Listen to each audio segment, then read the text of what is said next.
podcast ini. Ya, Bismillahirrahmanirrahim. Assalamualaikum warahmatullahi wabarakatuh. Waalaikumsalam warahmatullahi wabarakatuh. Waalaikumsalam. Sugeng dalu, para sedherek ingkang semua katuran wonten ngriki sedaya, mugi-mugi sedaya paring kasihatan, ugi bahagia. Alhamdulillahirabbil alamin. Asyhadu an la ilaha illallah wahdahu la syarikalah wa asyhadu anna Muhammadan abduhu wa rasuluh. Ya, di tengah pandemi Covid ini kita diizinkan untuk bisa silaturahim sekaligus di dalam forum keilmuan ini ada sebuah hikmah yang selama ini ketika non pandemi Covid itu kita sulit untuk menentukan jam maupun tanggal. Tetapi alhamdulillah ya, dengan kondisi saat ini kita menerima keuntungan. Kita bisa dipertemukan, bahkan diberi kemudahan. Tidak perlu membeli bensin, tidak perlu cari sopir. Jadi cukup menghadap komputer, bermodalkan paket data, kita bisa bertemu dalam suasana ini. Baik Bapak-Bapak, karena yang ini bergabung ini Bapak-Bapak semua ini. Ya. Hari ini... Ada satu, Budida itu. Oh, sudah ada, sudah gabung ya? Ya. Itu ada Budida Ramadhani. Oh ya, Budida Ramadhani, ya betul. Ya, baik Bapak-bapak dan Ibu, hari ini adalah pertama kali sebagai bagian dari HIPIS Dialog Series tahun 2020. HIPIS Jawa Timur akan menghadirkan dalam malam ini Prof. Warsono yang akan membawakan tema sebagai rangkaian HIPIS Dialog Series, yaitu pandemi COVID-19, ujian bagi moral bangsa dan tantangan ilmu sosial. Ini adalah event yang digagas oleh pengurus Himpunan Indonesia untuk Pengembangan Ilmu Sosial Jawa Timur sebagai bentuk kepedulian bagaimana HIPIS Jawa Timur berperan aktif dalam pembangunan bangsa Indonesia maupun memberi kontribusi dalam penyelesaian masalah-masalah bangsa. Baik, kami persilahkan ke Prof. Warsono untuk memulai. Jadi nanti kita akan berikan Prof. Warsono kesempatan untuk presentasi dan selanjutnya kita bisa lanjutkan dengan diskusi. Oh ya, Bapak-bapak dan Ibu-ibu, materi ini nanti akan kita rencanakan untuk menjadi bagian dari publikasi buku. Oleh karena itu, urun rembuk dari Bapak-bapak dan Ibu-ibu akan sangat berharga dan kami apresiasi. Sehingga bentuk ini bukan lagi berhenti pada webinar ini, tetapi juga muncul pada publikasi buku. Baik, kita persilakan, kami persilahkan kepada Prof. Warsono untuk memulai presentasinya. Monggo, Prof. Terima kasih, Pak Anang. Selamat malam, Bapak Ibu semuanya. Alhamdulillah kita masih diberi kesehatan sampai pada hari yang menjelang akhir bulan Ramadan ini. Kita masih bisa bertemu melalui web ini. Dan saya selaku Ketua HIPIS Jawa Timur mengucapkan terima kasih yang sebesar-besarnya atas perkenan Bapak dan Ibu semuanya untuk bergabung dalam suatu webinar ini, sekaligus menghidupkan ruang diskusi dalam rangka saling belajar. Kita saling belajar dan mengasah kepekaan intelektual kita ini. Nah ini mungkin dengan adanya teknologi ini tampaknya kita akan bisa lebih sering lagi bertemu mungkin karena seperti tadi sudah disampaikan oleh Pak Anang, kita tidak perlu sopir, kita tidak perlu bensin, tetapi cukup di depan komputer dan kita bisa menentukan waktunya malam hari. Mungkin kalau enggak ini susah mungkin untuk malam hari. Oke Bapak Ibu sekalian, mungkin saya mohon maaf saya telah menulis yang saya share melalui web WA Group itu, ini tulisan saya yang sebetulnya hanya refleksi dari pikiran-pikiran saya saja yang mungkin perlu dikoreksi dan oleh Bapak dan Ibu sekalian. Saya hanya akan melihat suatu fenomena, suatu realitas bahwa begini, ketika kita bicara ilmu sosial, sebetulnya kita bicara ilmu-ilmu yang menjadikan manusia sebagai objek kajiannya. Oleh karena itu melahirkan banyak ilmu, itu mulai dari sosiologi, antropologi, politik, ekonomi, sampai ke yang lain-lain itu. Nah, ini adalah wilayah ilmu-ilmu sosial kita ini. Nah, Kenapa manusia itu menjadi satu kajian yang tersendiri, berbeda dengan ilmu alam? Karena manusia memang memiliki keunikan, memiliki karakteristik yang berbeda dengan yang lain. Salah satu di antara karakteristik manusia adalah ketidakpatuhan terhadap hukum alam itu. Ini tampaknya ketidakpatuhan ini jadi karakteristik manusia, termasuk nanti ketidakpatuhan terhadap struktur dan juga terhadap aturan-aturan hukum ini. Nah, manusia memang berusaha selalu mentransendensi, mengatasi hukum-hukum alam ini. Kenapa sih sebetulnya seperti itu? Karena manusia ini sebagai satu subjek yang otonom, yang memiliki kebebasan, ya, ini tapi juga memiliki akal dan kehendak. Ini adalah anugerah-anugerah Allah yang ada pada manusia. Nah, itulah yang menjadikan manusia sebagai subjek. Dan oleh karena itu, para ilmuwan seperti Herbert Mead mengatakan bahwa manusia itu bisa membelah dirinya menjadi aku subjek dan aku objek. Nah, di satu sisi, manusia dengan segala kelebihannya tadi tetap sebagai makhluk sosial yang sebetulnya tidak bisa hidup sendirian, dan di situ ada kelemahan juga bahwa manusia karena tidak bisa hidup sendirian, tidak bisa mengatasi kebutuhannya sendiri, oleh karena itu kehadirannya membutuhkan orang lain untuk mengaktualisasikan dirinya sebagai manusia. Nah, disinilah nampaknya lalu menjadi satu wilayah kajian ilmu sosial, mulai dari yang makro sampai ke yang mikro. Yang makro tadi ketika kita membutuhkan kehadiran orang lain, maka kita membuat kesepakatan-kesepakatan, jadilah suatu masyarakat. Nah, saya akan mencoba melihat bahwa manusia ini secara eksistensialisme, para filsafat eksistensial mengatakan, dia adalah sebagai subjek yang selalu menjadi, selalu berubah, selalu merencanakan, dan terus berubah. Sikap manusia yang terus menjadi inilah menjadi ruang bagi ilmu sosial untuk terus berkembang.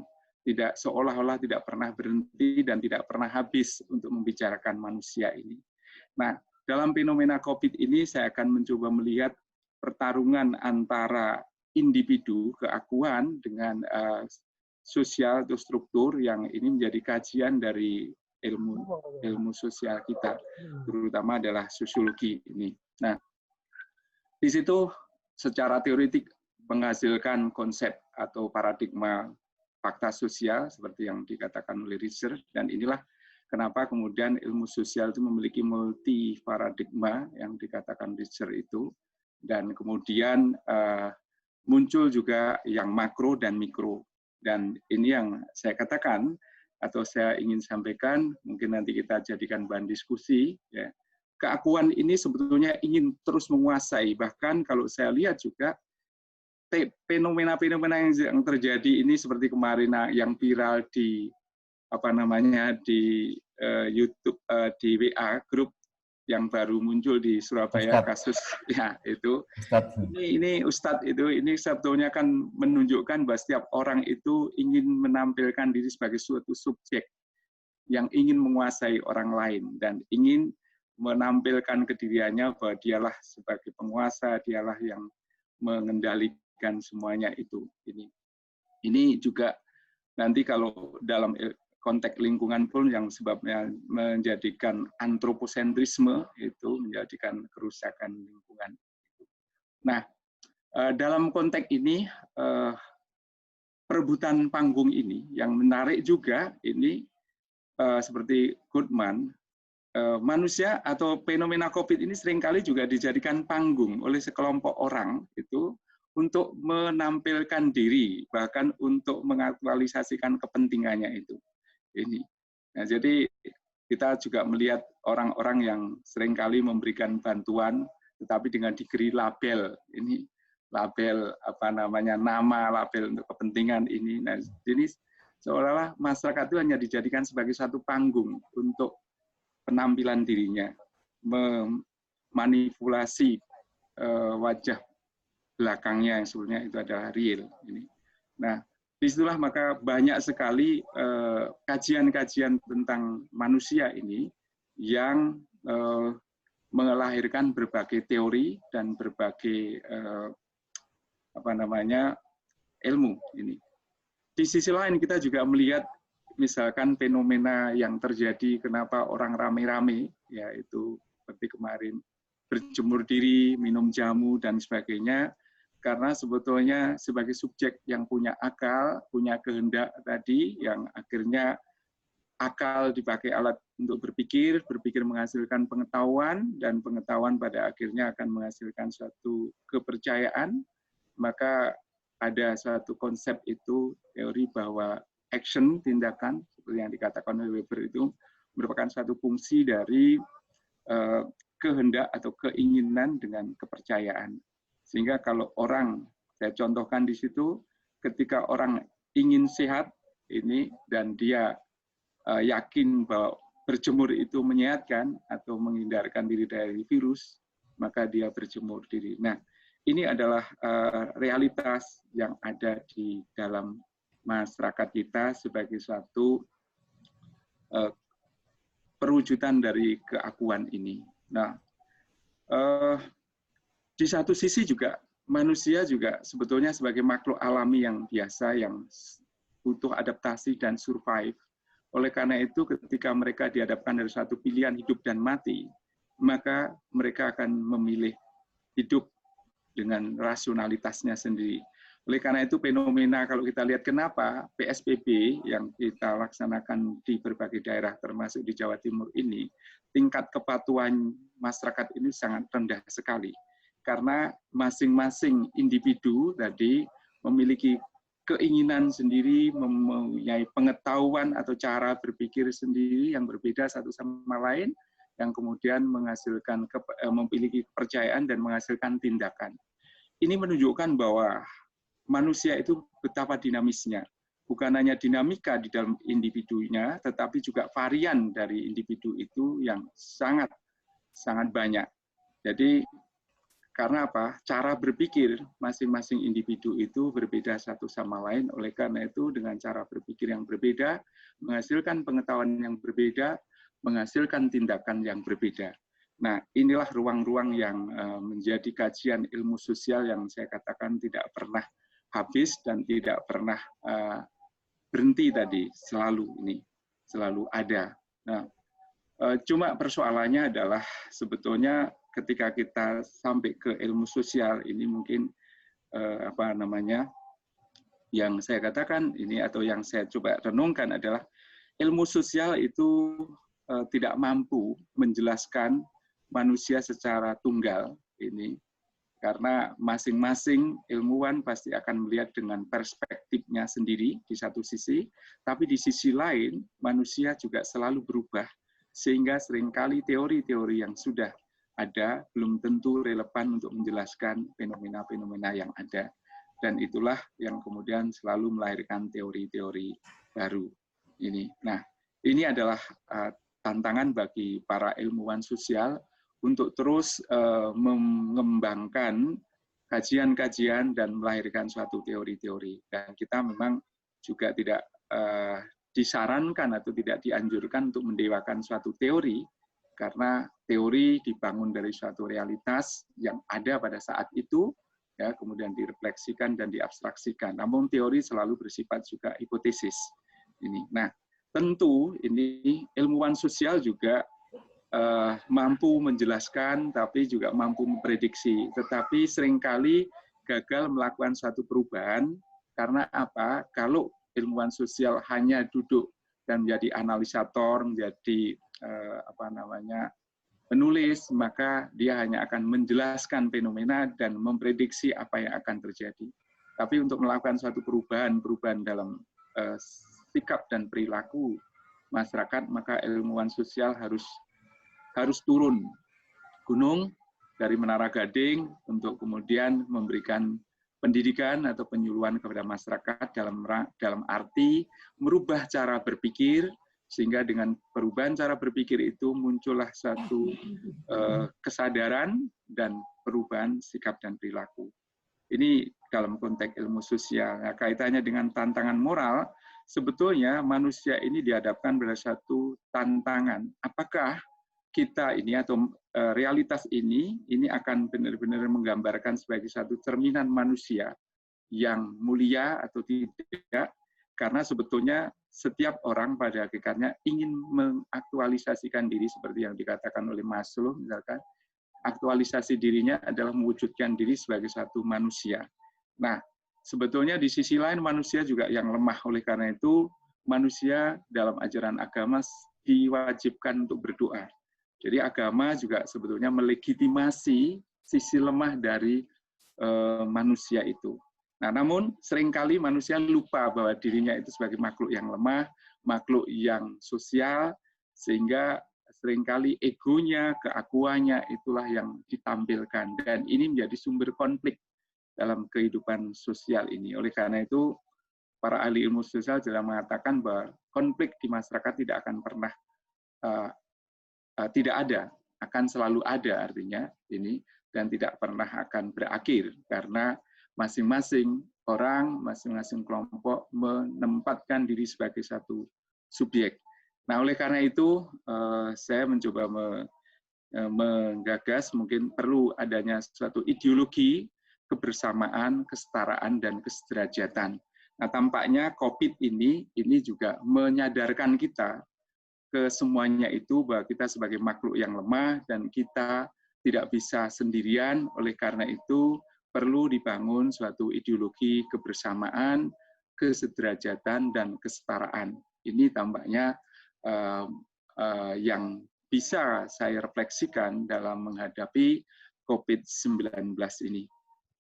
Saya kira mungkin itu Pak Anang sebagai satu stimulan saja pada teman-teman, dan saya mohon maaf apa yang saya sampaikan ini bukanlah suatu kebenaran, tetapi ini suatu gagasan yang perlu dikoreksi dan dikritisi oleh teman-teman semuanya, sehingga kita bisa menjadikan ini sebagai suatu ruang dialektika di antara kita untuk selalu mengembangkan diri dan mengasah intelektualitas kita. Saya kira itu mungkin Pak Anang, Bapak Ibu sekalian, mungkin apa yang saya sampaikan tadi hanya sekedar untuk merangsang pikiran kita semua untuk terus berkembang. Saya kira itu Pak Anang, terima kasih pada teman-teman. Saya serahkan teman-teman untuk mungkin Bapak Ibu sekalian untuk mengkritisi pikiran-pikiran saya, dan mungkin juga nanti menyampaikan pendapat, karena pikiran-pikiran saya yakin tidak semuanya benar. Terima kasih kepada Pak Anang. Break, Prof. Warsono. Ya, jadi Bapak-Bapak dan Ibu-Ibu tadi sudah disampaikan oleh Prof. Warsono, di mana kalau kita memahami perilaku masyarakat kita di pandemi COVID-19 ini, banyak sekali perilaku-perilaku yang menurut standar umum itu memunculkan pertanyaan, loh kok begitu? Semacam itu. Nah, pernyataan atau penjelasan dari Prof. Warsono tadi saya kira sudah bisa menjawab. Karena setiap orang itu mempunyai pemahaman tersendiri, keyakinan tersendiri yang itu mendorong perilaku tertentu. Sehingga kalau ada orang yang berperilaku dalam tanda kutip mungkin tidak wajar oleh penilaian umum, maka penjelasannya semacam itu. Dan banyak sekali fenomena yang terjadi di era pandemi COVID ini yang begitu kaya untuk bisa kita olah, kita diskusikan. Monggo Bapak-Bapak dan Ibu-Ibu kita perkaya kasahinah ini. Monggo siapa yang mengajukan gagasan untuk mendiskusikan pemantik tadi. Monggo. Iya. Pak Nanang. Oke, Pak Kirianto, monggo. Assalamualaikum, Prof. Marsono. Waalaikumsalam warahmatullahi wabarakatuh. Kalau saya mendengarkan dari Prof tadi itu, yang penting di sini, saya dari antropologi budaya. Iya. Ya. Kalau kita melihat dari sisi budaya itu, yang penting untuk kita perhatikan kaitannya perilaku masyarakat terhadap COVID ini, satu bahwa budaya itu relatif, relativisme kebudayaan. Yang kedua bahwa budaya itu tidak boleh etnosentris, etnosentrisme kebudayaan. Dan yang penting adalah tafsir kebudayaan. Kalau kita lihat beberapa tokoh di antropologi itu mengatakan eksistensi manusia itu minimal ada 3. Satu, ketidakberdayaan. Kedua, ketidakpastian. Nah, yang ketiga, untuk menjawab 1 dan 2, itu akhirnya mencari tafsir sendiri. Cara berpikir masyarakat, person itu mengatakan ada masyarakat yang masih cara berpikirnya itu tenacity, keteguhan. Saya yakin ini benar karena leluhur saya berperilaku dan mengatakan yang sama. Yang kedua tentang authority. Ini adalah benar karena panutan saya, katakan begitu, sudah mengatakan semacam itu. Yang ketiga itu intuisi saya. Menurut intuisi saya, menurut suara hati saya, yang benar adalah ini. Baru yang terakhir kalau kita berbicara tentang antropologi itu adalah yang ilmiah, scientific method. Saya melihat sekarang kaitannya COVID dengan perilaku masyarakat, khususnya Prof tadi berbicara tentang PSBB, kenapa terjadi semacam ini? Khususnya di Jawa Timur sekarang merebak ya. Bisa bersaing dengan Jakarta katanya begitu. Karena cara berpikir masyarakat tadi. Kalau kita berbicara tafsir, tafsir itu tergantung bagaimana cara berpikir masyarakat kita. Ya. Nah, sekarang kita bisa menerka-nerka masyarakat dunia ketiga, khususnya di Indonesia, khususnya di Jawa Timur atau di Jawa, ini kira-kira cara berpikir yang mana? Kalau orang NU, apabila Gus Dur bilang A, maka semuanya A. Ya, ini kalau kita berpikir authority tadi itu. Nah, sekarang kaitannya dengan tafsir COVID ini, masyarakat kita kebanyakan masih ada pada tahapan 1 dan 2. Pada tenacity, pada authority. Nah, sekarang bisa jadi berada pada COVID itu sudah intuisi, suara hati. Kita mentafsirkan yang namanya COVID ini adalah sesuatu yang tidak tampak.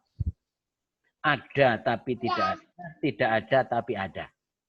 Ono ning ora ono ning ono. Nah, ini masalahnya sekarang ya. Bagaimana cara untuk mentafsirkan barang yang tidak ada? Katanya ahli ada. Orang kita, masyarakat kita, tidak ada itu ya tidak ada. Ya tidak ada. Ini sayangnya. Kalau masyarakat dunia, negara-negara maju, tidak ada itu ada. Ada sesuatu di dalamnya yang perlu untuk dicari runutannya. Sekarang pada waktu kita berada dengan COVID, masyarakat kita, pada waktu melihat ruang tidak ada, runutan itu adalah kegaiban itu sendiri. Sehingga muncul itu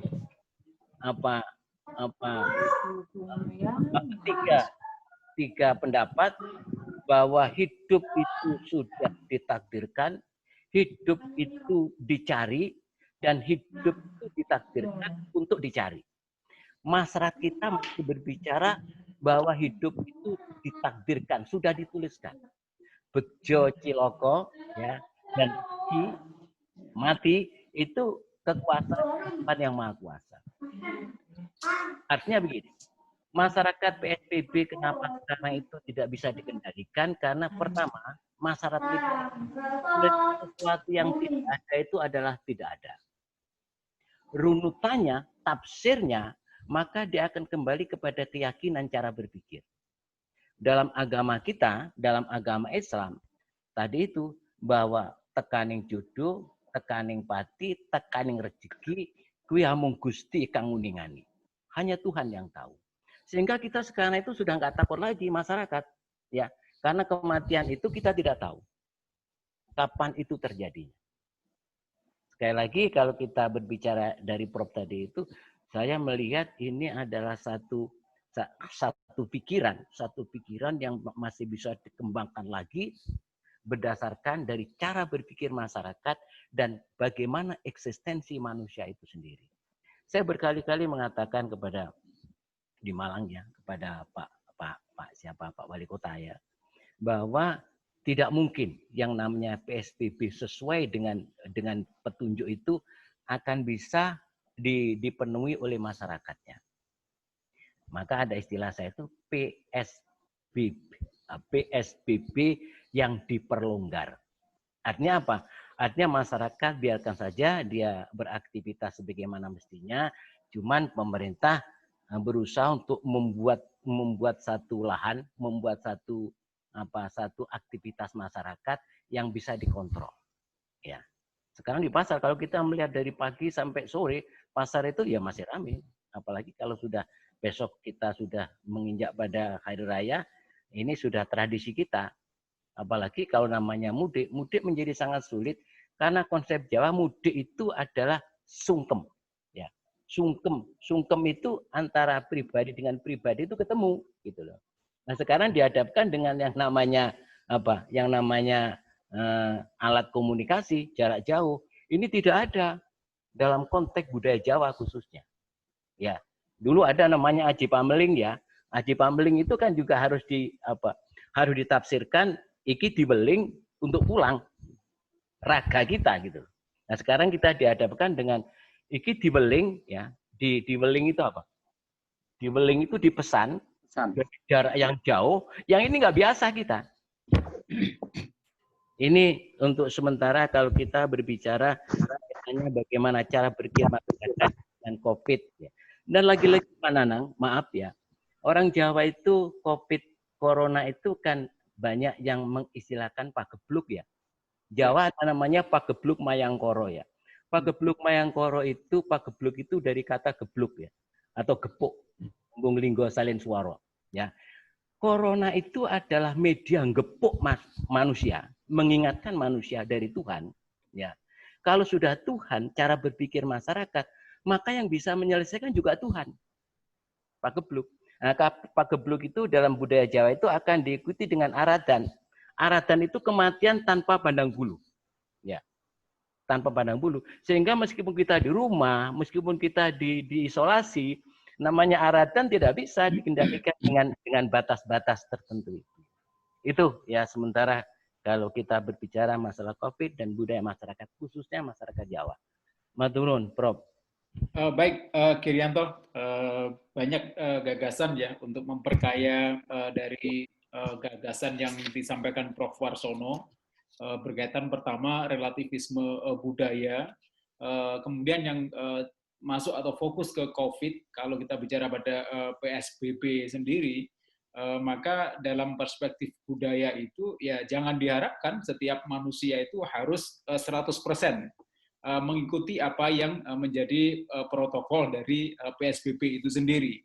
Nah, artinya kalau nanti kita bicara pada fenomena pelanggaran dalam perspektif aturan, itu yang harus kita juga pahami ada sebuah konteks budaya di sana. Kira-kira itu yang disampaikan oleh Kirianto. Terima kasih Kirianto pengayaan wawasannya. Monggo tadi Bapak Jubriono. Monggo Pak Jubriono ya.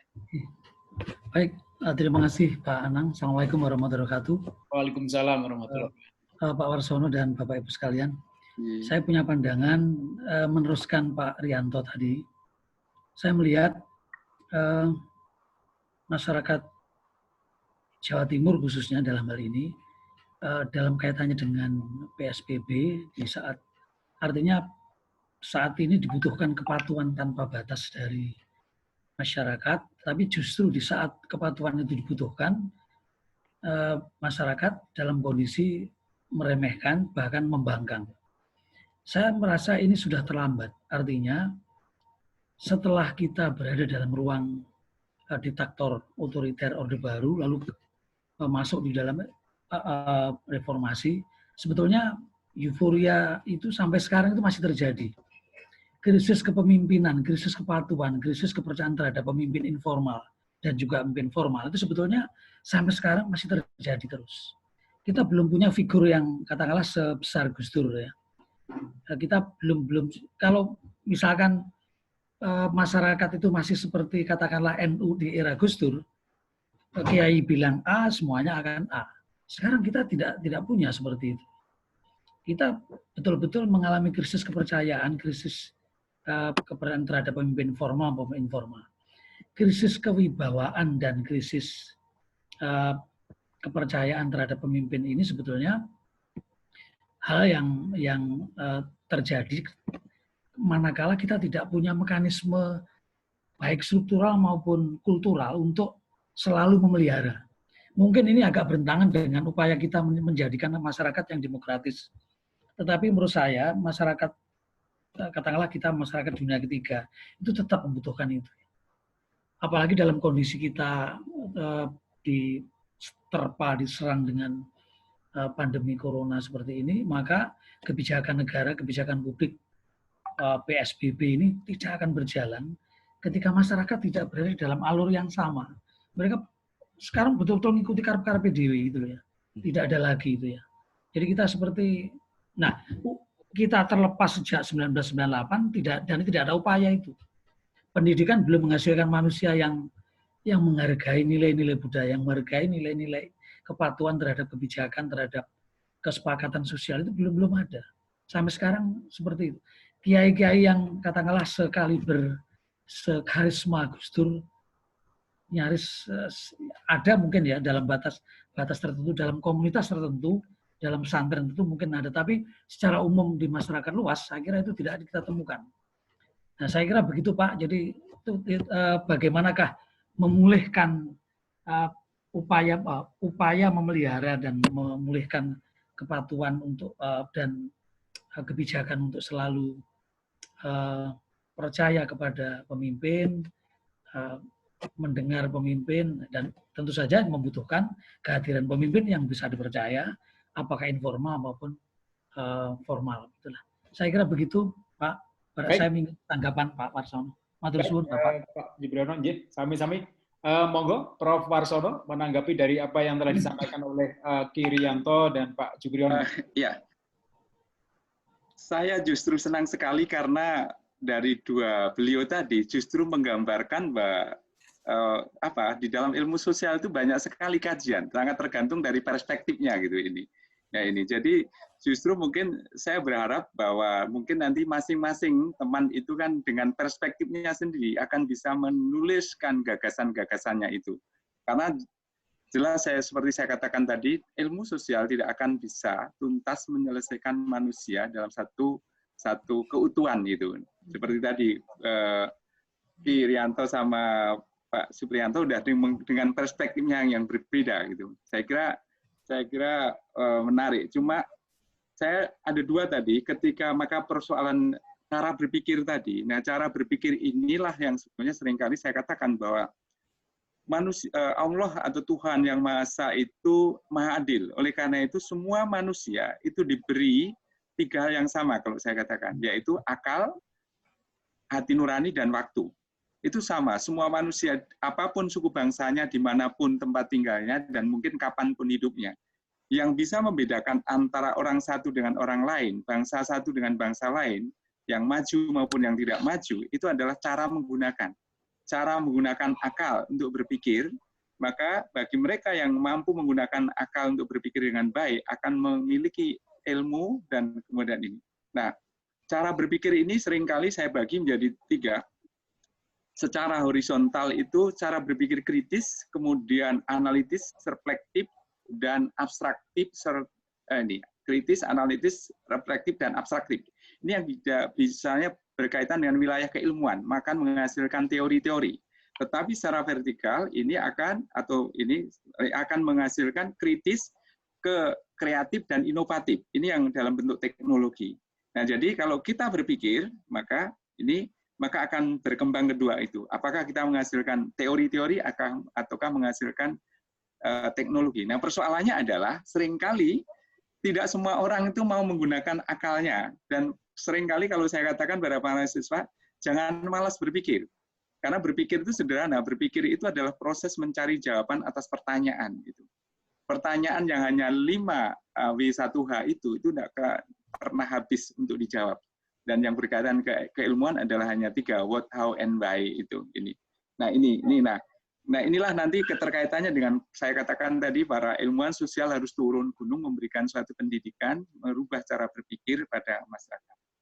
Nah, kemudian dengan Pak Supriyanto ini sebenarnya ada masalah trust dan keteladanan seperti tadi ketika kita krisis kepemimpinan karena tampaknya sekarang susah mencari pemimpin-pemimpin yang bisa dipercaya dan bisa dijadikan teladan.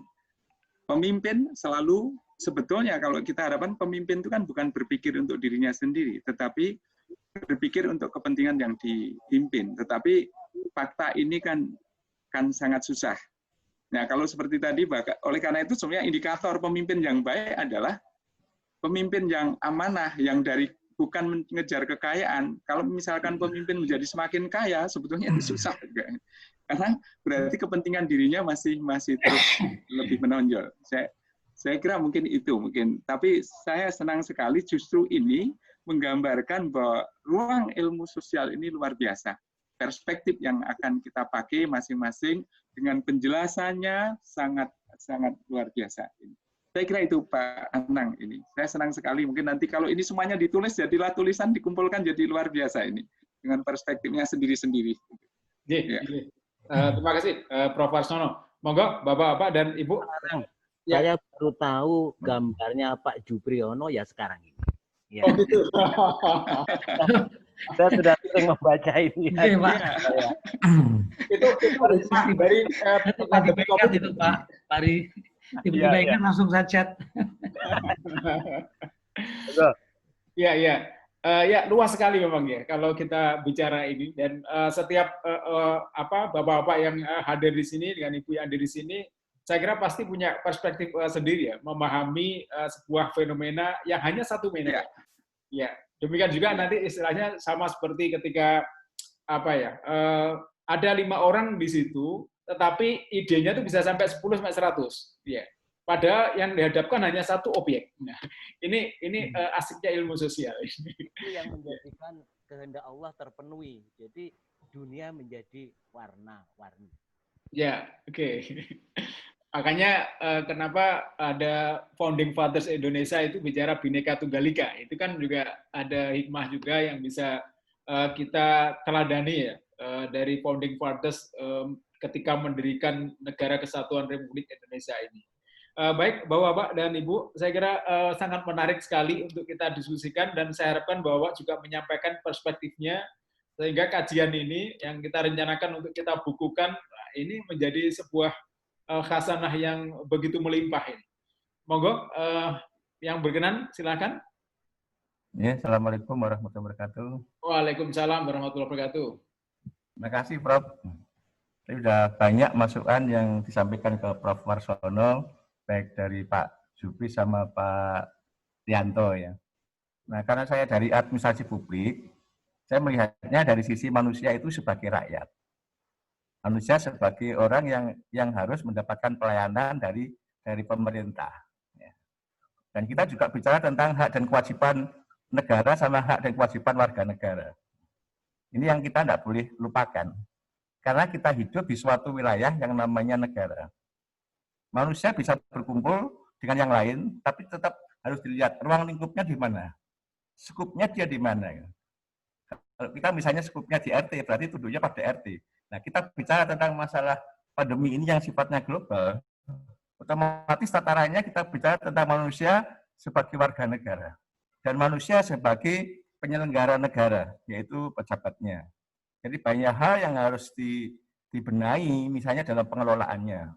Ada pertanyaan banyak, kenapa sih yang mimpin ya dalam penanganan ini kok dari Badan Penanggulangan Bencana Nasional, kok bukan dari yang ahli pandemi yang khusus, sehingga sejak awal bisa diminimalisir. Ya, ada prakrisis yang dia tahu, gitu, sehingga bisa diambil sebuah keputusan yang tepat. Sekarang keputusan itu tidak bisa tepat karena dia nggak berani mengambil keputusan dikarenakan dia secara ilmu pengetahuan dia kurang paham. Saya sebagai gambaran aja ya, banyak kepala dinas tenaga kerja ya yang background-nya bukan dari orang-orang yang memang punya background tentang K3.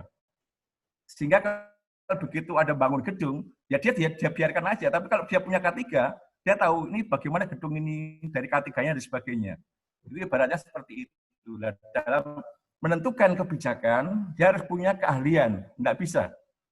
Jadi orang yang bisa, yang direct man, direct job, direct man, direct place, ini sangat menentukan di dalam kapasitas mengambil sebuah keputusan. Dia berani mengambil keputusan. Dia yakin bahwa apa yang diambil keputusan itu tidak salah. Walaupun perlu juga adanya brainstorming. Tapi minimal dia sudah tahu. Jadi sebagai lontaran brainstorming, disampaikan, bahkan dia bisa membuat suatu manajemen konflik, kepada para bawahannya, di bawah kepemimpinannya dia, kira-kira idenya apa. Tapi dia tahu bahwa nanti saya akan mengeluarkan strategi seperti ini. Nah, yang di Indonesia tidak ada seperti itu. Oleh karena itu, banyak hal yang sebetulnya saya katakan ini multidimensional, banyak sekali pengaruh-pengaruhnya. Terutama tataran Indonesia ini, karena tadi sudah disampaikan bahwa Indonesia itu pluralismenya dan banyak kepentingan, banyak parpol gitu. Banyak parpol itu sudah menjadi masalah besar bagi negara. Amerika yang besarnya gitu, partainya cuma 2. Sehingga tidak mudah terombang-ambing namanya pimpinannya. Nah, kalau partainya banyak, dia mudah sekali diombang-ambingkan. Islam aja pun ada beberapa partai. Demokrat pun juga ada beberapa partai. Sehingga nggak jelas maunya kemana Indonesia itu akan diarahkan. Sehingga dengan demikian sebetulnya banyak hal yang harus dibenahi di Indonesia. Nah, tadi saya tertarik dengan Prof. Marsono bahwa manusia itu bisa sebagai individu, tapi juga sebagai sosial. Sebagai individu, kalau dia ingin supaya dia survive, ya, dia tetap kuat, gitu ya, bahkan dia bisa membela dirinya sendiri. Tapi sebagai sosial, dia butuh bantuan orang lain. Tidak mungkin orang hidup itu tanpa ada bantuan orang lain. Nah, kalau di dalam konsep ilmu saya, perlu ada manajemen, ya, perlu ada pengorganisasian, dan sebagainya. Tadi sudah disampaikan, termasuk yang 5W+1H tadi juga konsepnya manajemen gitu. Sehingga bisa diambil untuk ilmu-ilmu yang lain gitu. Yang saya sementara itu dulu, sebetulnya banyak juga ada konflik sosial masyarakat kita, terutama yang untuk milenial. Milenial ini kan kalau dilihat dari imunnya kan kuat. Bahkan Presiden pun menyatakan bahwa orang yang usia saya 45, dia wajib untuk bekerja karena dia produktif. Tetapi kalau secara pandemi, secara ilmu kesehatan, dia bahaya karena dia membawa karir. Dirinya kuat sehingga muncul individu. Nggak apa-apa, saya kuat kok. Saya aktivitas di mana saja, dengan siapa saja, nggak mungkin saya akan sakit, karena imun saya kuat. Dia nggak berpikir secara sosial, seperti saya sampaikan oleh Prof. Marsono tadi, bahwa di rumah ada orang tua, di rumah ada orang yang sakit, dan sebagainya. Jadi sementara ini dia memikirkan dirinya sendiri. Nggak apa-apa. Di satu sisi, kebijakan pemerintah selama ini hanya diprioritaskan pada masyarakat miskin, gitu ya. Sementara masyarakat milenial itu juga kurang diperhatikan. Kebijakan seperti di DKI Jakarta itu tidak ada kebijakan bagaimana dengan kelompok milenial. Padahal era sekarang era milenial. Bahkan industri pun kita mengarah kepada milenial. Kita bicara sekarang ini karena menuruti apa yang menjadi konsep-konsep milenial. Sementara itu dulu, Prof. Terima kasih. Assalamualaikum warahmatullahi wabarakatuh. Waalaikumsalam warahmatullahi wabarakatuh. Terima kasih Pak Kendri Widianto ya, dari perspektif administrasi publik. Nah, ini terjadi sebuah pemikiran yang cukup membenturkan ini. Kalau tadi ada sebuah kebebasan individu, tetapi di sisi lain kalau kita tangkap dari Pak Kendri itu secara administrasi publik, maka di sana ada sebuah manajemen, how to manage ya, potensi-potensi konflik, potensi-potensi problem yang ada di Indonesia dengan begitu banyaknya, misalkan salah satunya partai politik, misalkan banyaknya kemudian pemilihan, misalkan kenapa dalam penanganan pandemi COVID itu yang dipilih adalah dari Badan Penanggulangan Bencana Nasional, misalkan semacam itu. Mengapa tadi tidak melibatkan dari expert yang bidang di endemi atau apa terkait masalah virus, misalkan semacam itu. Ya, ini semakin banyak ini, semakin lebar ini terhadap peran-peran ilmu sosial dalam penanganan atau kontribusi ilmu sosial dalam menangani pandemi COVID ini. Ya, saya kira kita belum pada titik yang menjadi apa sih sebetulnya nanti peran ilmu sosial ini agar pandemi COVID itu segera berlalu lah, semacam itu. Monggo Bapak-Bapak yang ingin menyampaikan, atau Pak Prof. Warsono menanggapi dulu dari apa yang disampaikan Pak Kendri, masalah the right man, the right rules.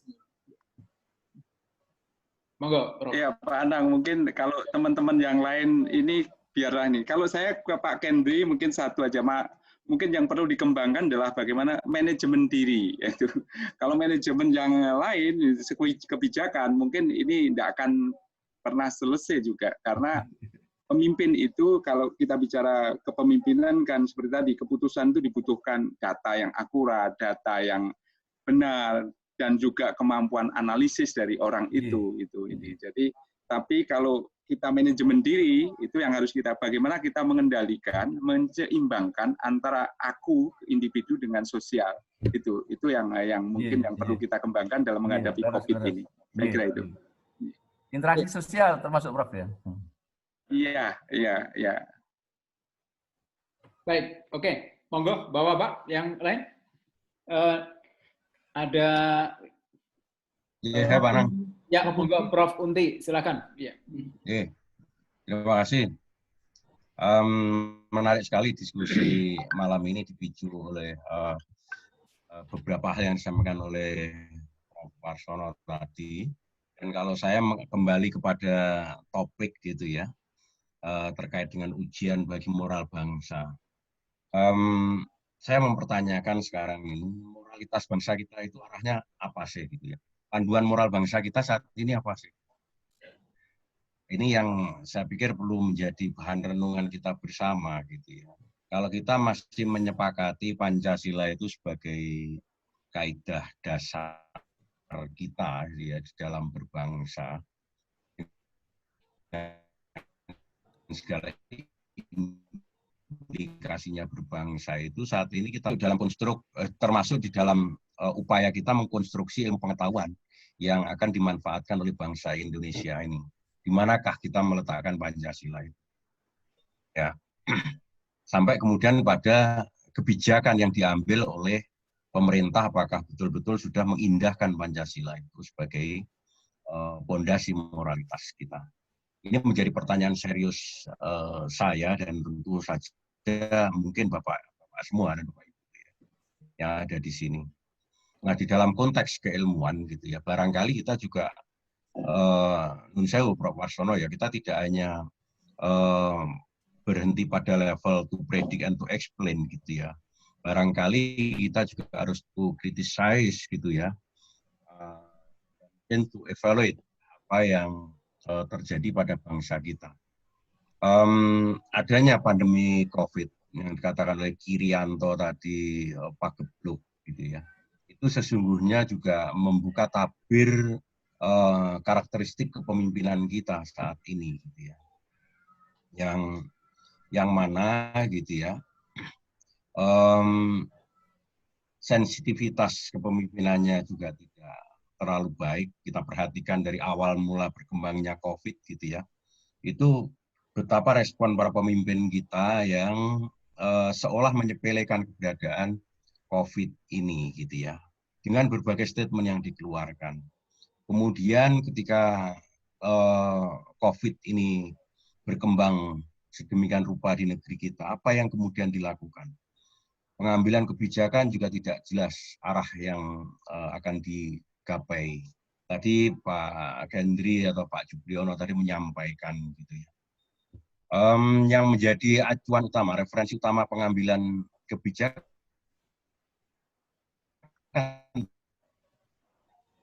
terkait di mana, itu menjadi tidak jelas. Kalau kita berkomitmen untuk menyelesaikan penyebaran COVID, maka mestinya gitu ya, yang menjadi acuan utama kita adalah kajian atau pemikiran dari teman-teman epidemiolog, itu loh ya. Nah, kemudian yang lain mengikuti di belakangnya. Ya, tapi apa yang terjadi saat ini tidak demikian gitu ya. Semuanya saling tumpang tindih dan pengen saling di depan, sehingga menjadi tidak jelas. PSBB yang diterapkan gitu ya, itu bukanlah skala basa-basi. Ya, ini yang kita dapati saat ini. Sehingga gitu ya, kemudian memunculkan satu pandangan gitu ya, yang kalau kita mengikuti apa yang dilakukan oleh pemerintah itu gitu ya, itu membenarkan tesis sebagian kalangan bahwa kebijakan diambil adalah herd immunity gitu. Nah, ketika mengambil kebijakan herd immunity, misalnya kita kaitkan dengan konteks moralitas bangsa berdasar Pancasila, di mana letak kesesuaian kebijakan itu dengan Pancasila. Ini menjadi hal yang saya pikir sangat fundamental untuk menjadi perhatian kita bersama. Saya kira itu, Pak Anang. Terima kasih. Baik, Prof. Unti, Bapak-Bapak, Ibu semua di sini, Prof. Unti sampai saat ini sangat aktif di Satgas COVID, termasuk kemarin beliau sebagai penasihat advice ya, Prof. Unti ya, di Kampung Tangguh ya, MPC.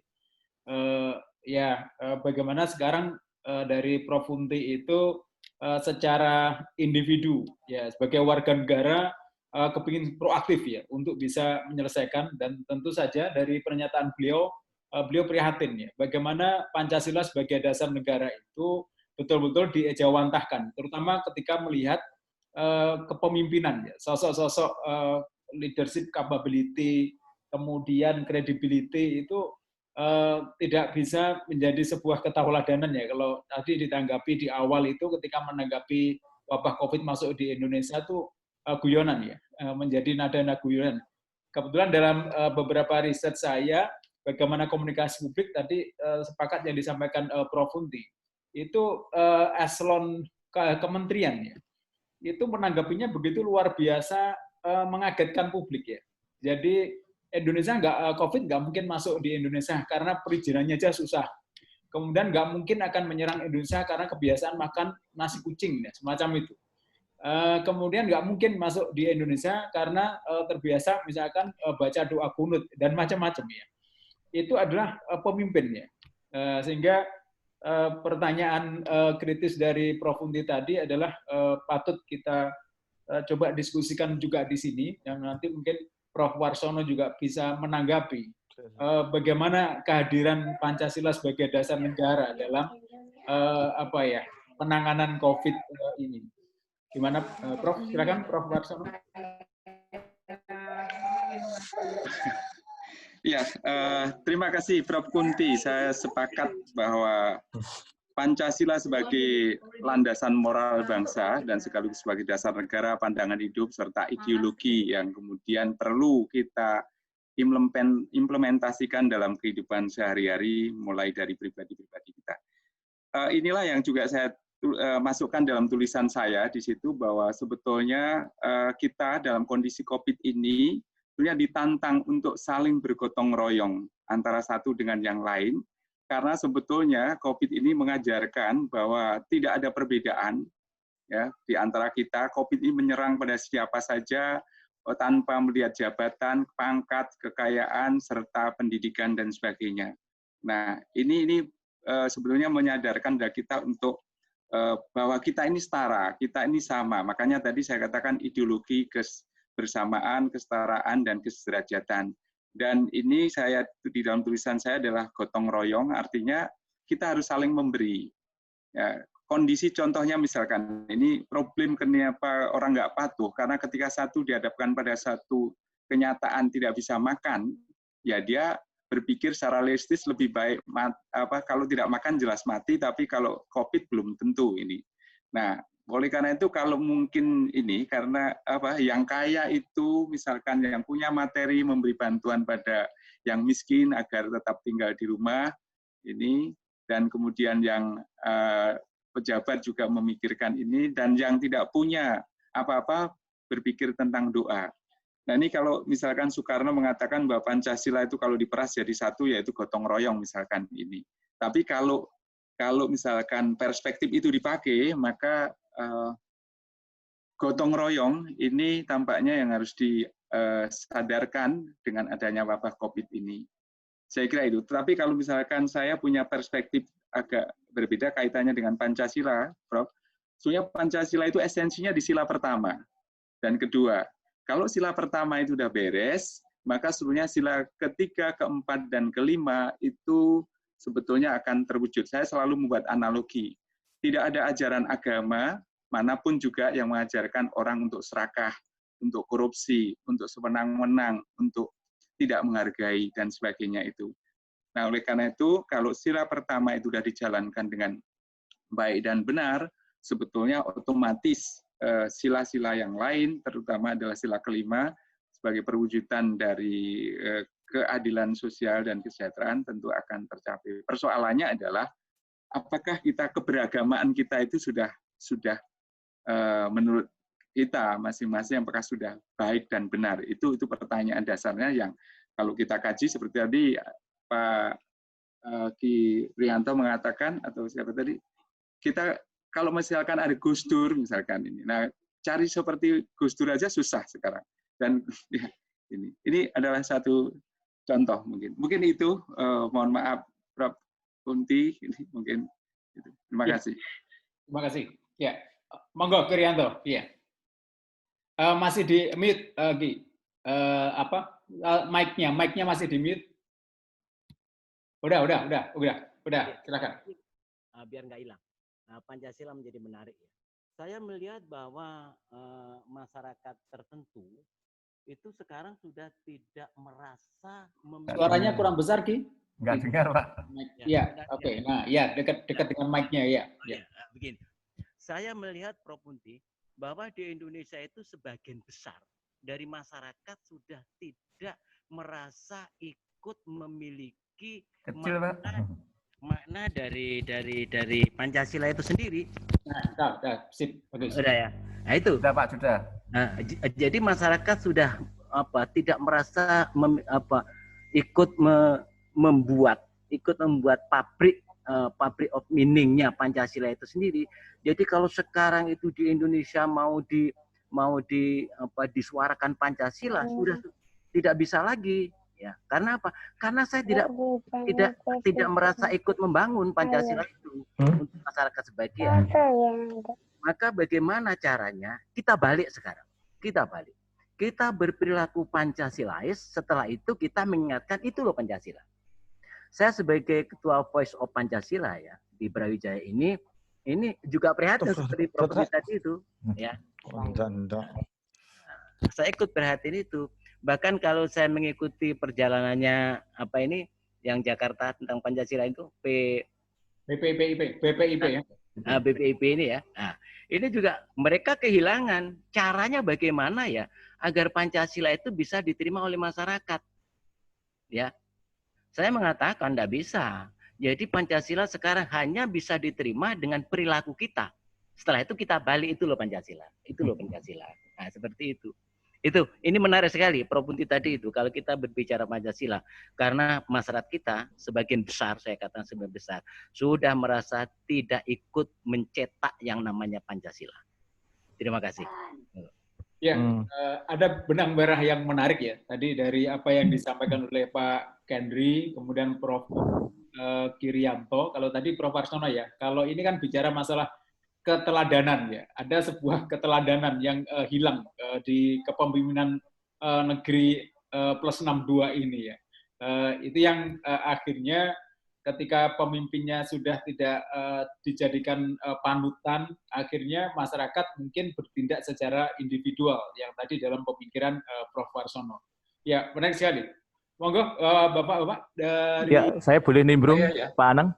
Ya, silakan Pak Wali, monggo. Iya, mohon maaf ini tadi saya dua layar jadi dua layar, yang satunya di sana.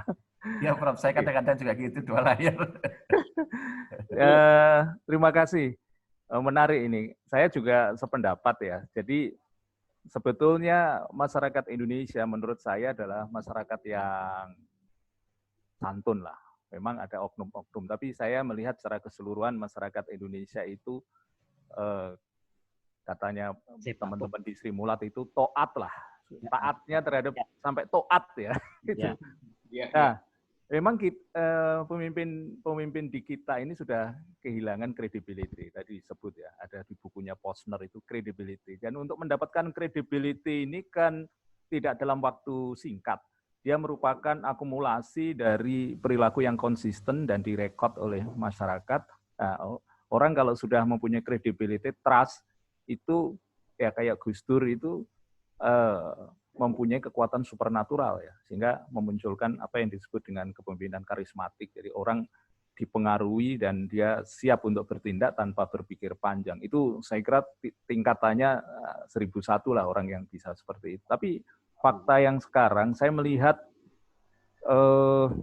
pernyataan para pemimpin ini di tingkat elit itu tidak kompak. Saya melihat itu. Jadi orang ini ada mismanagement ya. Satu itu.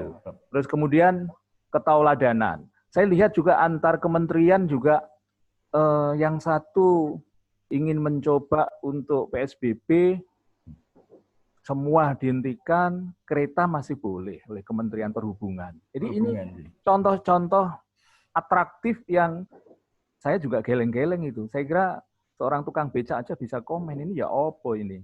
Ya. Terus yang ekstrim yang kemarin itu untung dibatalkan, tidak di Jawa Timur ya, yang di Tegal mau penutupan PSBB memakai mercon kembang api sekalian.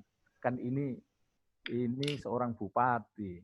Jadi saya kadang-kadang ini adalah panggung lelucon yang luar biasa, yang terjadi distrust yang luar biasa, belum lagi nanti tambah masalah korupsi dan seterusnya. Jadi akumulasi masyarakat terhadap pemimpinnya itu diwujudkan dalam bentuk, kalau kita melihat ini sebagai fenomena yang tidak terkait, masyarakat mesti jadi kambing hitam. Kalau saya melihat pemimpin sudah kehilangan referent power, ya, karena selalu memikirkan dirinya sendiri, dan apalagi di kancah perpolitikan kita orang kecil itu di dalam sistem politik kita kan one man one vote, sehingga seorang kecil dan orang besar kelas menengah suaranya sama, dan kita hanya didekati 5 tahun sekali menjadi lebih bermakna suara orang kecil itu. Jadi orang kecil juga makin pinter. Jadi saya melihat ini krisis kepemimpinan.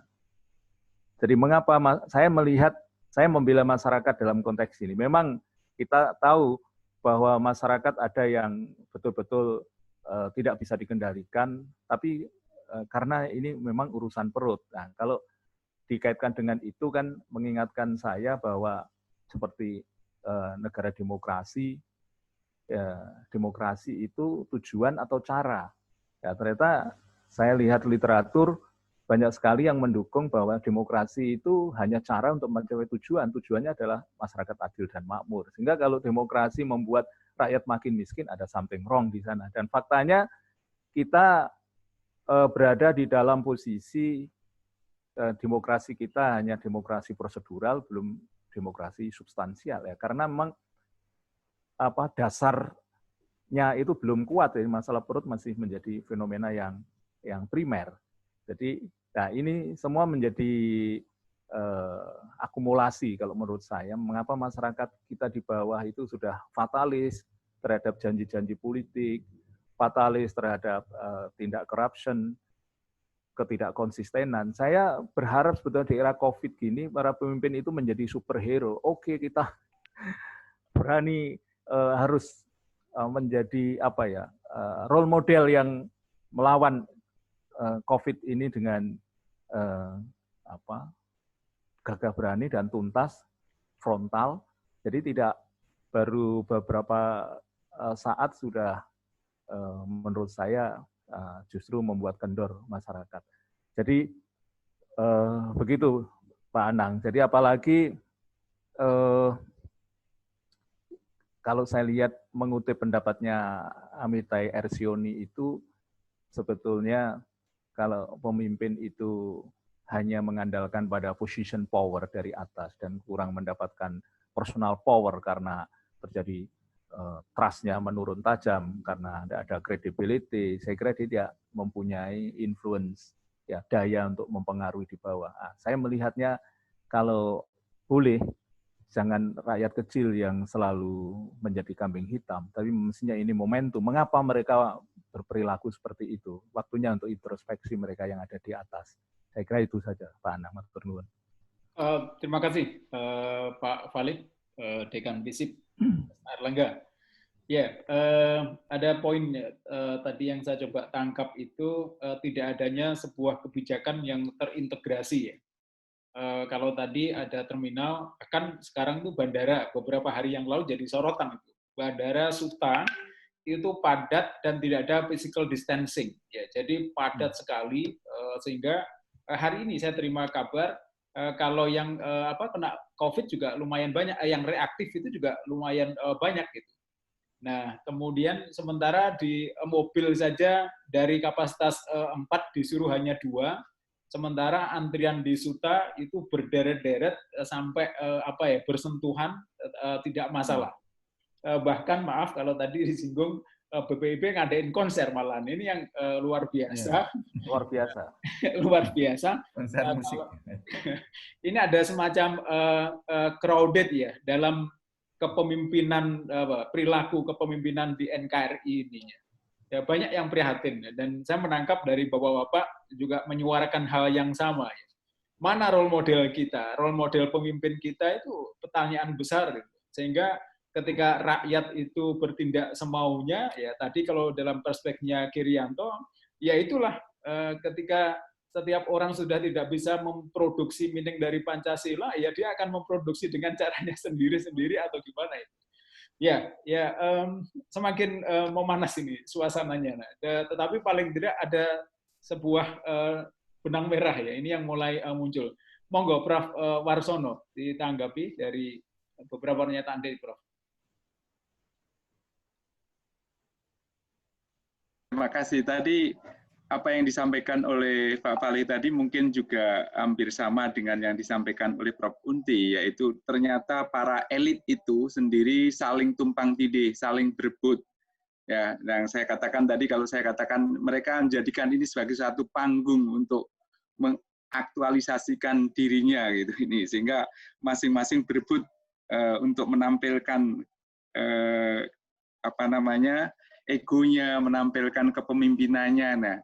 Nah, ini tentu sangat tidak baik dalam konteks kehidupan berbangsa dan bernegara, karena kalau mereka sudah saling berebut sebagai pimpinan, saling ini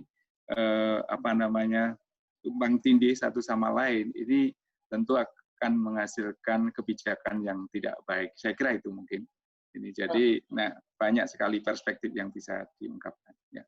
Baik, Prof. Warsono. Ya, Prof. Arief Darmawan, monggo. Iya, terima kasih. Saya sangat tertarik tadi dengan berbagai pendapat. Mungkin fenomena-fenomena ini menjadi cikal bakal akan terjadinya perubahan tata nilai dalam masyarakat.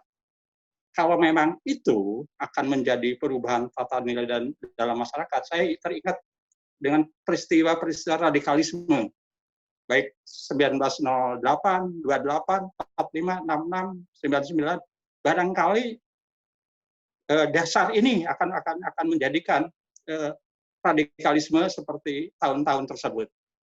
Itu fenomena bagi saya sangat menarik gitu ya dengan COVID-19 ini. Perubahan tata nilai dalam masyarakat akan muncul kalau memang ini terjadi, dan ini cikal bakal terjadinya radikalisme 908 seperti 1998 betul ya, Budi Utomo, 28 Sumpah Pemuda, 45 Kita Merdeka, 66 Pak Harto, 99 reformasi.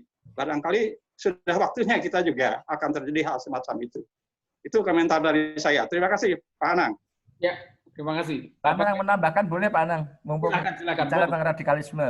Ya, monggo. Ya. Jadi bicara tentang radikalisme itu ada dua hal yang menyebabkan. Pertama ideologi, yang kedua itu ekonomi. Nah ini bahaya ini. Ya, kalau yang namanya COVID ini berkepanjangan, tidak ada selesainya. Di satu sisi juga banyak yang terkapar, sisi lain ekonomi kita sulit, ini juga harus menjadi perhatian bagi pemerintah, terutama perguruan tinggi. Saya disampaikan tadi ke ini juga ya sebetulnya, di apa tadi, tapi tidak ada tanggapan. Jadi peran perguruan tinggi dalam mengantisipasi adanya radikalisme ini perlu sekali untuk sedini mungkin dilakukan. Karena yang paling mudah itu kan generasi muda, yaitu mahasiswa, ataupun juga pemuda-pemuda yang mereka masuk dalam suatu aktivitas gerakan-gerakan. Ini yang paling bahaya.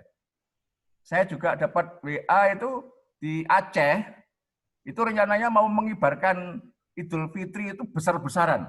Di WA ini, saya dapat ini. Nah, ini kan sesuatu yang membahayakan. Dia mau melawan pemerintah. Sampai gitu. Nggak peduli. Dia Islam pun saya lawan ini di WA. Mudah-mudahan ini bahwa apa tidak. Tapi itu disampaikan oleh ulama besar di Aceh. Karena dia sudah nggak peduli sama pemerintah, ya seenak sendiri, ada panggung hiburan, kemudian mal dibuka, masjid ditutup. Ini bahaya ini. Kalau sampai terjadi tadi disampaikan oleh Prof. Arief, kita harus mengantisipasi jangan sampai muncul radikalisme. Terima kasih. Assalamualaikum warahmatullahi wabarakatuh. Waalaikumsalam. Terima kasih. Ya, Prof. Burhan Bungin, monggo, silakan, Prof.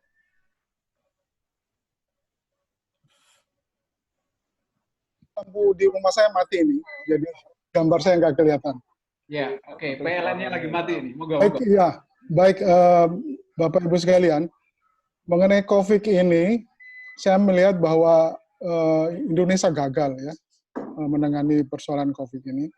Saya kemarin dikirimkan oleh teman saya bahwa ada grafik di beberapa negara itu sukses, tapi grafik di Indonesia ini bulat gitu ya, muter gitu ya.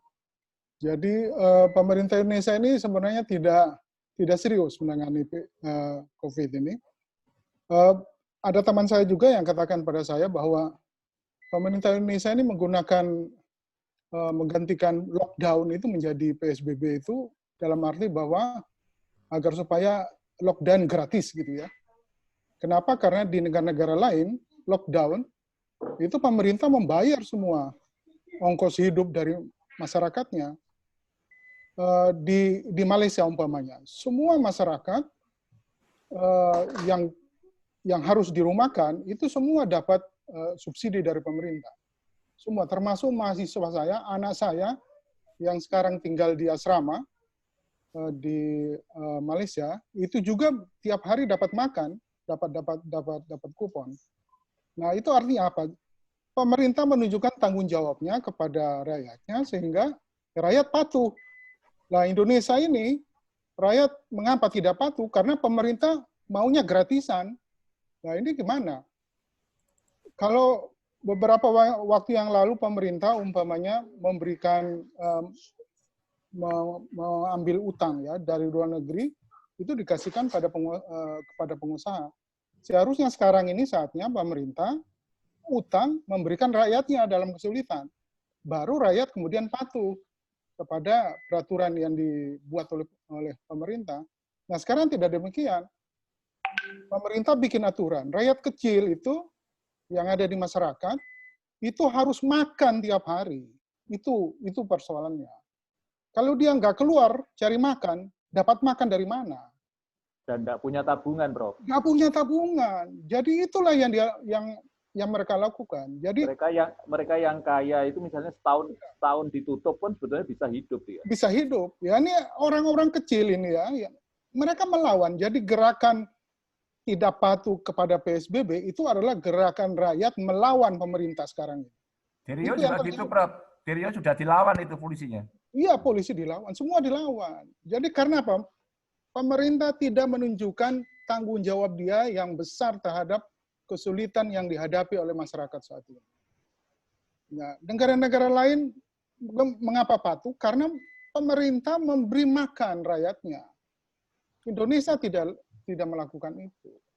Jadi saya nggak tahu, mungkin dana disimpan untuk bangun ibu kota baru dan lain sebagainya. Ya, dan lain sebagainya. Ya, itu mungkin alasannya. Nah, itu.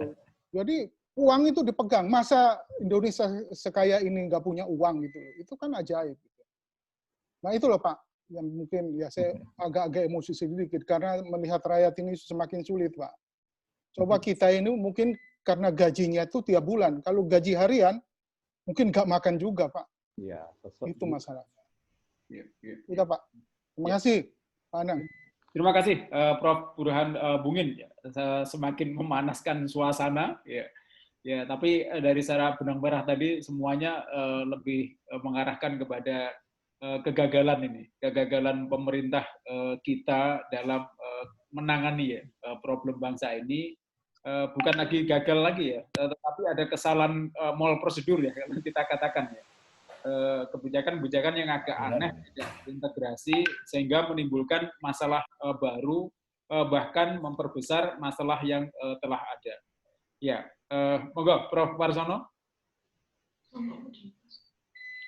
Ya, memang kompleksitas kompleks ya. Dalam arti gini, yang menarik mungkin ada suatu fenomena mungkin tadi Rianto tadi mungkin juga bahwa setiap orang itu sebenarnya punya kebutuhan biological need, social need, dan religious need. Nah, persoalannya seringkali manusia tidak hanya sekedar memenuhi kebutuhan biologisnya, yaitu makan dan minum, tapi juga seringkali kebutuhan sosialnya itu menjadi mengedepan. fenomena sekarang ini misalkan, orang ini dalam kondisi PSBB tetapi menyerbu mall, beli baru, pakaian baru, dan sebagainya, ini juga menarik. Sebetulnya pakaian itu saya kira bukan biological need, meskipun dalam konteks sebetulnya bisa dimasukkan dalam biological need, tetapi kalau misalkan mau oke lah kita bertahan, butuh makan saja, mungkin ini tidak terlalu banyak ongkosnya, tetapi karena social need-nya itu yang tidak ada batasnya, maka seringkali kalau misalkan semua harus ditanggung ini oleh pemerintah, saya yakin memang pemerintah sebetulnya tidak punya duit juga. Mungkin tampaknya sekarang menjadi pertimbangan pemerintah kenapa tidak melakukan lockdown itu karena kalau misalkan harus menanggung semua, mungkin biayanya mungkin hanya sampai 4-5 bulan gitu. Oleh karena itu tadi saya katakan, mari kita gotong royong sebetulnya di antara yang kaya memberi yang miskin, ya ini, dan yang miskin beri doa. Tapi seringkali ini sebenarnya juga muncul kan gerakan-gerakan masyarakat untuk saling membantu. Misalkan pada bulan puasa ini. Cuma saya khawatir kalau nanti sudah habis bulan puasa, maka bantuan sosialnya itu mungkin juga berhenti karena pada saat bulan puasa itu ada nilai religiusitasnya gitu ini. Ini yang kedua seringkali seperti tadi era COVID ini jadikan panggung untuk kepentingan politik tadi. Jadi mungkin manajemen diri itulah tampaknya yang harus kita bangun secara bersama-sama ini. Saya kira itu mungkin Pak Anang. Ya, oke. Waktu sudah menunjukkan 20 menit lebih dari pukul 9 malam. Ya, apakah masih ada Pak Surokim yang tadi sudah mau mengangkat tangan? Ya, silakan. Pak Dekan FISIP. Terima kasih. Senior saya, moderator. Yang saya hormati para senior guru besar yang ada di forum ini, jawab rekan-rekan dosen dan calon-calon anggota HIPIS Jawa Timur. Nanti setelah ini akan ada pendataan keanggotaan untuk HIPIS, mohon perkenannya untuk bisa meramaikan forum HIPIS Jawa Timur. Nah, saya pertama-tama menyampaikan terima kasih atas sedikit keras Pak Rokim. Oh, kurang keras ya. Atas kesediaan para senior untuk bisa berbagi di forum kali ini, dan tentu itu akan sangat mengayakan forum kita kali ini. Yang menjadi catatan pertama terkait dengan apa yang terjadi hari ini, semua orang percaya bahwa Indonesia sedang mencari modelnya sendiri. Banyak best practice yang bisa kita ambil, mungkin di berbagai negara yang terbukti sukses menangani COVID, minimal responnya tepat, tapi kita sepertinya tergagap-gagap dan sedang trial error begitu.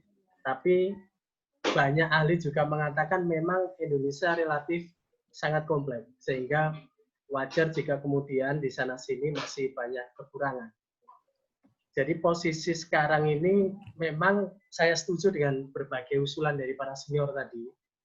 Butuh semacam dirijen orkestra yang bisa memadukan semua yang ingin tadi itu, ingin di depan tadi itu.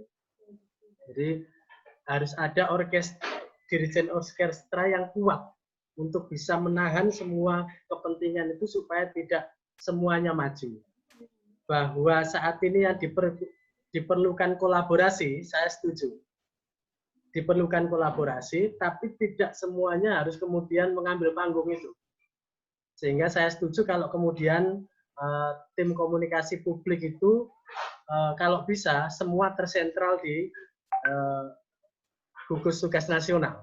Jadi kementerian dan lain-lain menurut saya harus ditahan semaksimal mungkin kalau ingin menyampaikan sesuatu ke publik tetap melalui gugus nasional sehingga kemudian tersentral di sana. Itu yang menurut saya keterpaduan, dan saya tidak tahu, mungkin tugas ilmu sosial ya. Bisa jadi kita terlalu lama mengajarkan kompetisi sehingga lupa kerjasama dan kolaborasi.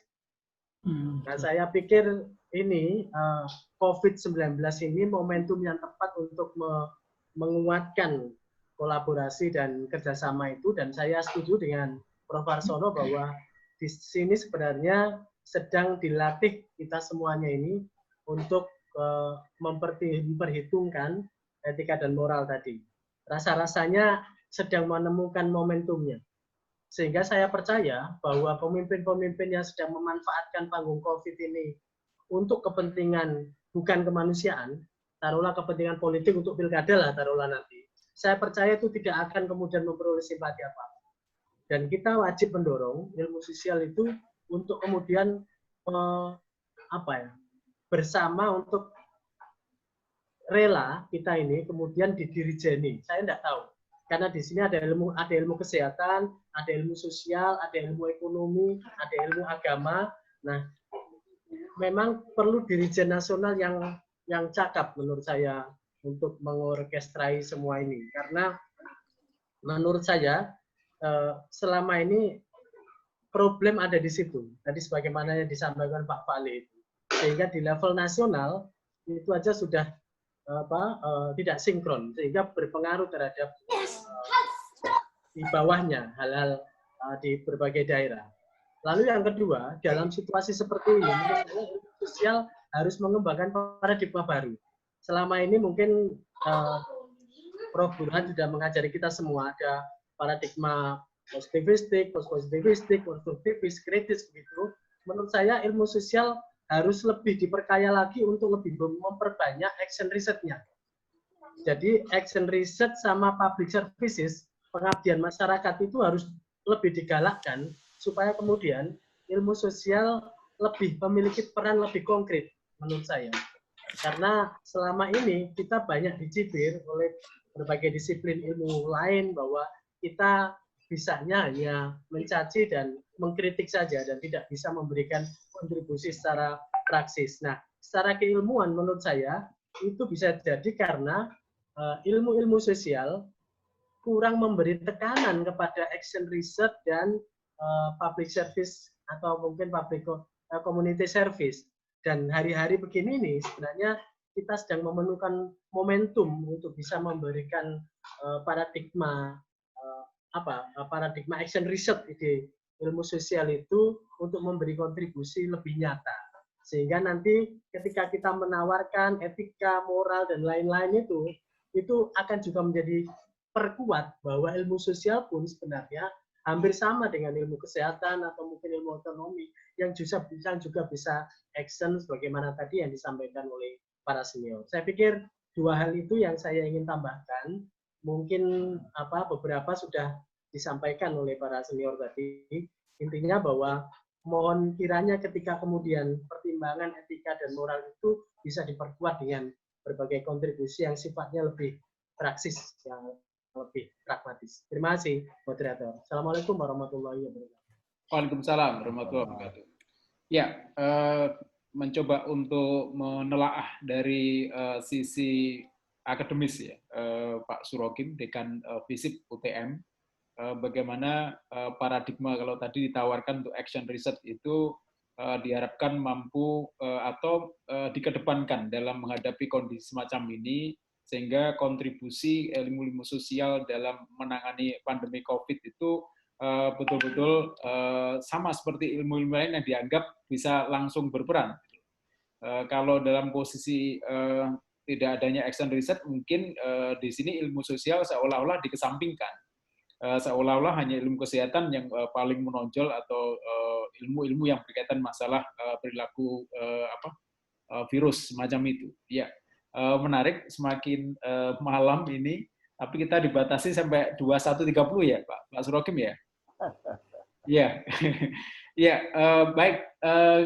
Saya kembalikan dulu ke Prof. Warsono untuk membuat bukan benang merah lagi ya kalau kita lihat. Jadi ada pengayakan dari para bapak dan ibu di sini yang itu akan kita kemas dalam sebuah bentuk tulisan, dan ini karya dari HIPIS Jawa Timur untuk bangsa, sehingga apa yang kita diskusikan di sini yang sangat dalam menurut saya Dan saya sangat beruntung sekali dalam seri pertama kali ini yang pemikirannya sangat luar biasa sekali, sangat dalam, kritis, juga mempunyai pandangan kalau dipadukan itu sangat komprehensif. Dan di sana nanti Prof. Warsono saya harapkan bisa mengemas ini sebagai sebuah pengayaan pemikiran ya dalam perspektif tadi bagaimana tema ini menjadi bagian dari kontribusi HIPIS Jawa Timur dalam penanganan pandemi COVID ini. Monggo Prof. Warsono memberi sebuah semacam closing statement atau bagaimana? Iya, terima kasih Pak Anang. Jadi saya senang dan bangga sekali bahwa ternyata ketika kemudian kita diberi ruang untuk berdiskusi, maka muncul kreativitas dan gagasan-gagasan yang luar biasa dari kita semua, terutama teman-teman tadi. Dan itu berarti sudah menjadi modal untuk menulis buku. Mestinya menulis buku ini tidak mengalami kesulitan, karena masing-masing tadi kalau itu dituangkan dalam satu tulisan, maka sudah paling tidak berapa tulisan gitu. Jadi saya sangat senang sekali dan mengapresiasi teman-teman ini, dan inilah yang sebenarnya kita harapkan, bahwa pikiran-pikiran yang sudah kita sampaikan tadi sebagian awalnya atau mungkin sebagai satu pembuka, itu kemudian dituliskan dalam bentuk tulisan yang ini dengan perspektifnya sendiri-sendiri, dan kemudian kita akan terbitkan sebagai satu kontribusi HIPIS di Jawa Timur dalam rangka mengatasi atau melihat fenomena COVID-19 ini. Karena saya yakin sebetulnya seperti tadi, realitas sosial ini tidak akan pernah habis ditulis, dibicarakan, dan akan terus berkembang, dan disitulah dinamika keilmuan kita, dan sekaligus akan menguji kita untuk terus mengembangkan intelektualitas kita. Saya kira itu Pak Anang, jadi saya senang sekali, dan itu saya berharap apa yang sudah disampaikan tadi itu nanti dituangkan dalam satu tulisan, karena saya punya moto bahwa tulisan itu ini memiliki kelebihan. Paling tidak pertama, tulisan itu mewakili siapa penulisnya dengan perspektif yang berbeda. Tulisan itu melampaui langkah penulisnya, meskipun penulisnya hanya di ruang kecil, tetapi tulisannya bisa kemana-mana. Dan tulisan itu melampaui usia penulisnya, itu meskipun nanti penulisnya sudah meninggal, tulisan itu masih ada.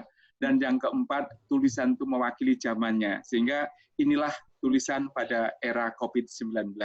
Saya kira itu mungkin Pak Anang. Terima kasih sekali pada teman-teman yang sudah berkenan bergabung, hadir, meramaikan diskusi ini. Saya sekali lagi mengucapkan terima kasih dan mohon maaf jika ada banyak hal yang tidak berkenan di hati Bapak Ibu semuanya. Terima kasih terutama kepada Pak Anang yang telah memfasilitasi diskusi pada malam hari ini. Sekali lagi terima kasih. Baik, terima kasih Prof. Warsono. Bapak-bapak dan Ibu di sini, kami mengundang Bapak-bapak untuk bisa menyumbangkan tulisan. Monggo, terserah dari perspektif masing-masing terkait masalah COVID-19 ini. Dan insya Allah kita berencana untuk menerbitkan yang tadi disampaikan Prof. Warsono, bagaimana nanti jangkauan pemikiran kita secara realitas itu bisa menembus batas ruang dan waktu. Jadi partisipasi kita sangat diharapkan untuk bangsa ini, sehingga semangat gotong royong itu ada di sini. Jadi kami mengundang, dan informasi untuk sumbangan tulisan nanti bisa ke Pak Surokim yang ada di flyer di HIPIS, Pak Surokim di nomor 085 785 880 8 3 kali, ada di bagian bawah. Ya, webinar ini diselenggarakan kerjasama antara Himpunan Indonesia untuk Pengembangan Ilmu Sosial Jawa Timur dan didukung oleh FISIP Untas Brawijaya.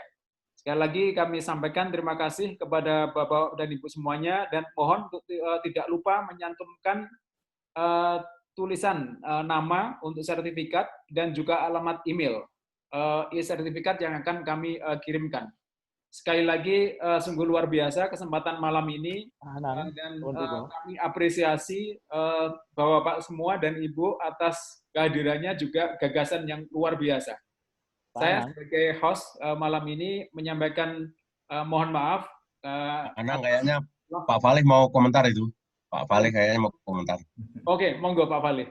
Sebelum ditutup Pak Anang, ini ada chatting dari Prof. Burhan tadi. Tadi beliau mohon ini diskusi ini bisa dilakukan. Nah, mungkin Pak Anang mengingatkan lagi untuk 2 bulan ke depan siapa yang tampil gitu Pak Anang, sehingga bisa disebarkan informasi bahwa ini kita sudah banyak yang ngantri untuk tampil Pak Anang, mungkin diingatkan jadwal kita. Ya, betul. Ya, nanti untuk pengelolanya saya serahkan ke Pak Surokim. Insya Allah bulan Juni ya, bulan Juni ada. Kemudian nanti Agustus, memang sementara per bulan. Tetapi jika dikehendaki bisa lebih sering, insya Allah sangat welcome sekali. Bahkan mungkin satu malam bisa jadi dua narasumber. Panel dua. Ya, panel semacam itu. Sekali lagi nanti dikontakkan, bisa kontak ke Pak Surokim jika Bapak-Bapak berkenan untuk menyumbangkan gagasan untuk tampil. Pak Anang. Ya, monggo Prof. Ini kan situasi kita banyak di rumah ini Pak Anang. Ya, siap. Jadi saya pikir 2 minggu lagi kita bisa diskusi. Alhamdulillah. Gitu ya. Ya. Terserah siapa yang mau menjadi. Sudah ada daftarnya, Prof. Burhan. Ya. Itu sudah ada 6 orang ke belakangnya Pak Anang, nanti sudah ada itu. Iya itu. Flyernya, nggak bisa ya ditampilkan ya. Iya. Itu ada, insya Allah. Cuman dari flyer yang ada masih per bulan itu, Pak Faleh. Awal-awal kita mulai ya. Ya, jadi insya Allah kalau 2 minggu lagi masih kosong, sehingga nanti coba kita akan kontak dari masing bapak-bapak ya. Mohon nanti kami akan mengontak untuk kesediaan bapak-bapak dan ibu untuk menjadi narasumber. Atau dipasangkan aja Pak Anang ya. Kalau memang ada yang berminat, jadi 1 malam ini 2 Pak Anang. Siap. Jadi jadwalnya tetap sebulan mungkin, 3 bulan. Tapi sekali tampil ada 2 narsum. 2 narsum ya. Jadwalnya tetap sebulan. Siap. Baik. Kami akan kelola. Nanti ada Pak Dekan Visip OTM yang akan membantu untuk memanage, dan alhamdulillah kita saling semangat untuk pengayaan ya. Baik Bapak-bapak dan Ibu semua, insya Allah kita ketemu 1 bulan lagi dengan 2 narasumber insya Allah, dengan tema nanti akan kami sampaikan kembali di flyer.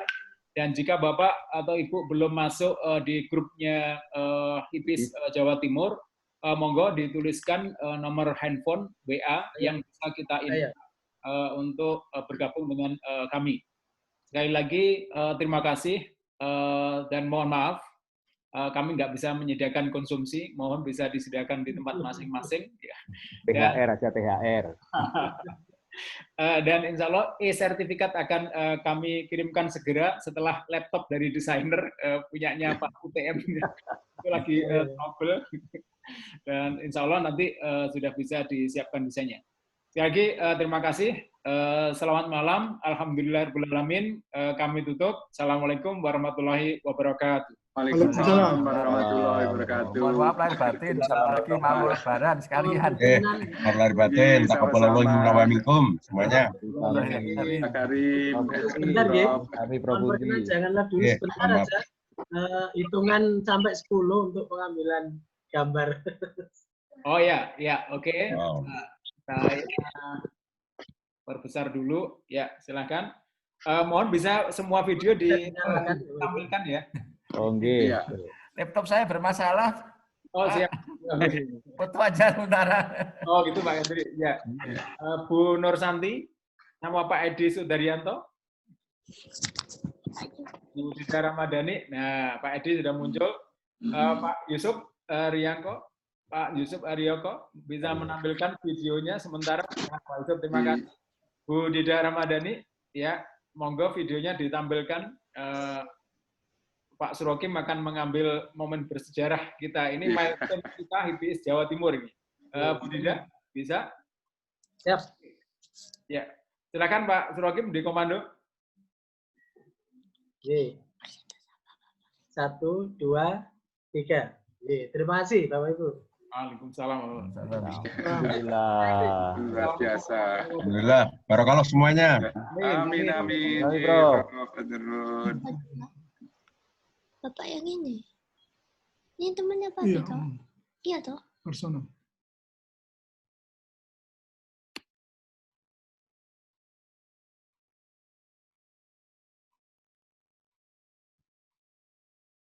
Ya, mohon izin lab Pak Anang. Monggo. Matur nuwun, Prof. Ji, sami-sami, motor nuwun semuanya. Mas Umar, Mas Rosi, Bu Nur, terima kasih. Mohon ditunggu nanti sertifikatnya di email ya. Ya. Mohon menulis Siap, nggih Pak Rekan. Tenun. Terima kasih. Assalamualaikum. Waalaikumsalam warahmatullahi wabarakatuh. Satu Langkung, Pak. Nggih. Langkung, Pak Surokim. Ih, nyara. Nggih. Ngereng ya tore Ibu. Santi. Ih, pada. Santi. Mas Anang, Mas. Laptop iki cek iku apa servis ya? Oke, wis tak handle ya, tak carikan desainer ya di browser. Sama ini ya, apa langsung dikasih tanda tangannya Prof Warsono ini. Oh iya. Nanti kirim ya, tanda tangannya Prof Warsono dikirim ya. Belum punya ya. Oke, nanti kita desainnya dulu aja. Siap. Oke, nggih. Oke, Siap. saya ya. Nanti jangan nggih. Nggih. Siap. Kita tutup ya. Siap, nggih. Oke. Turun. Nggih, sami-sami. Nah, bentar. Tadi yang chatnya itu tak kopinya dulu. Saya sudah save. Oh, sudah save ya? Sudah. Backup doa aja.